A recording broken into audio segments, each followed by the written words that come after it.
Some people spend their whole lives pretending they don't owe anyone a thing. Marguerite's story has stayed with me for a long time. My son married into a family with a lot more money than we ever had. And at his wedding, his new father-in-law stood up and made a joke about me being poor in front of 300 guests.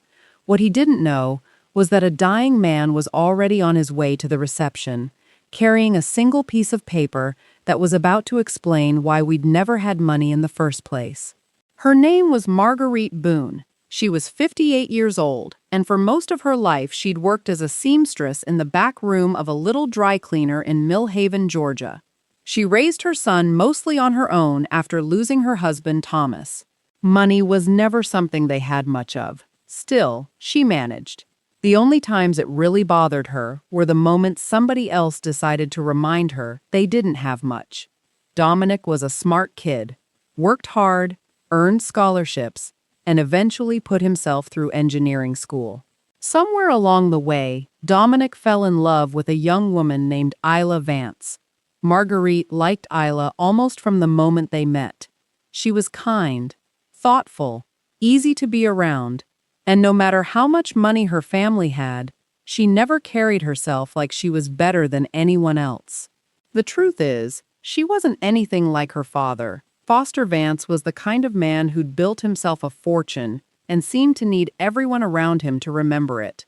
Marguerite already knew exactly who Foster Vance was. Years earlier, her husband had worked at the Vance family's furniture mill. She'd crossed paths with Foster only a handful of times back then. He was never openly rude, but there was always something about him that left her uncomfortable, a feeling she couldn't explain. Looking back, she realizes she probably didn't need to. The wedding was held just outside Savannah. String lights hung between old oak trees, and there were close to 300 guests under a tent bigger than any wedding Millhaven had ever seen. Marguerite wore the same navy dress she'd worn to 2 funerals and 1 christening. It was the only formal dress she owned that still fit. For a while, everything felt exactly the way a wedding should. People laughed, music played, glasses were raised, then Foster stood up to give his toast. It started the way you'd expect. He spoke about Dominic and Isla, about new beginnings, about family. Then he looked over at Marguerite, smiled, and said he'd always admired how some families could have so little and still manage to raise a son good enough to marry up. A few people laughed, not because they thought it was funny, but because they didn't quite know what else to do. After that, nobody seemed willing to look Marguerite in the eye. She didn't say anything. She'd spent enough years swallowing little insults to know that answering them rarely changed the person who said them. A little while later, she slipped away from the crowd and walked to the edge of the tent. She stood there quietly, watching the string lights instead of the dance floor. She told herself what she'd always told herself, that comments like Foster's said far more about the person speaking them than the person listening. She believed that. At least, she thought she did. What she didn't know was that before the night was over, someone was already walking toward that wedding with the truth Foster had managed to hide for 26 years. Marguerite hadn't been standing there very long before she noticed someone making his way toward her from the edge of the reception. He was an older man, thin, in the way long illness leaves a person thin. His suit looked like it had fit him much better years earlier, and tucked tightly against his chest was a worn leather folder he held as though it contained the only thing in the world he couldn't afford to lose. He stopped a few steps away. "Mrs. Boone?" She turned. "My name's Earl Whitfield. I used to do safety inspections at the furniture mill where your husband worked." For a moment, she simply looked at him. Then Earl said something she'd never forget. "I saw the wedding announcement in the Savannah paper. Vance and Boone. And I knew I couldn't let another day go by without telling you something I should have told you 26 years ago." They walked away from the music, away from the laughter, until they reached the quiet of the parking lot. For a few seconds, neither of them spoke. Then Earl took a slow breath. "I'm dying.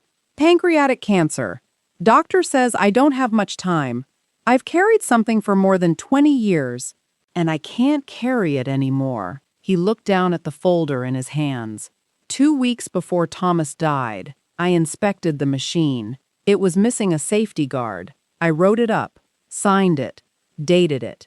A few days later, Foster Vance called me into his office.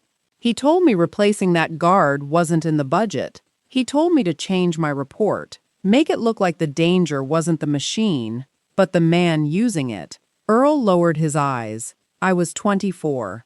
I needed that job. I told myself, it probably wouldn't matter. His voice almost disappeared. I've regretted that decision every day since. Slowly, he opened the leather folder. Inside was a single yellowed carbon copy. The original inspection report. The one he'd never destroyed. The one he'd hidden away in a safety deposit box for more than 2 decades. He placed it gently into Marguerite's hands. It was dated 11 days before Thomas died. The missing safety guard was listed exactly as Earl remembered. His original signature was still there, and in the margin, just a few handwritten words. Handle before year-end audit. FV. Marguerite couldn't speak. She simply stared at the page. 26 years, reduced to a single piece of paper. Thomas hadn't been careless. He'd walked onto a factory floor with a danger someone had already discovered, and someone else had decided wasn't worth fixing. The settlement suddenly made sense. The silence made sense. Even the speed with which the company wanted everything over finally made sense. And the hardest realization of all was that for 26 years, she'd quietly carried a little piece of that blame herself. Without ever knowing, it had never belonged to Thomas in the first place. Let me pause here for just a moment. I think this is the part that stays with people the longest. The moment you discover the grief you've been carrying all those years was built on someone else's lie. If stories like Marguerite's are the reason you keep coming back, I'd be grateful if you'd subscribe.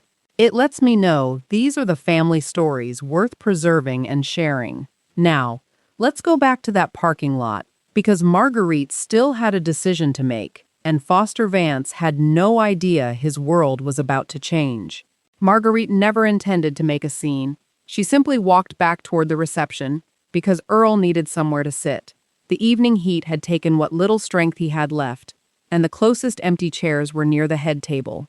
Before either of them said a word, Foster looked up. The moment his eyes landed on Earl Whitfield, everything changed. Marguerite watched 26 years of buried memories cross his face in the space of a heartbeat. Recognition, fear, then panic. He pushed his chair back so quickly it nearly tipped over. "Earl, what are you doing here?" Nobody had raised their voice, not yet, but conversations around the nearest tables had already begun to fade. People sensed something was happening. Earl stood quietly. "Nobody invited me, Foster. I came because Mrs. Boone deserved the truth. I should have given it to her 26 years ago." The music kept playing, but almost nobody was listening anymore. Marguerite held up the inspection report. She never shouted. She didn't have to. This report was written 11 days before my husband died. It identifies the exact safety guard that was missing, and someone decided fixing it could wait. Silence settled over the tent. Foster swallowed. "That report, it's old. It doesn't prove anything." His voice sounded less certain now, less like the man who'd stood confidently giving a wedding toast only minutes earlier. Marguerite looked at him. "No, it proves exactly what happened, and it proves somebody knew." She pointed to the note written across the margin. "Handle before year-end audit." Then she looked back at Foster. "That handwriting belongs to you." For a long moment, he couldn't answer. Isla stepped forward. Her hands trembled as she gently took the report from Marguerite.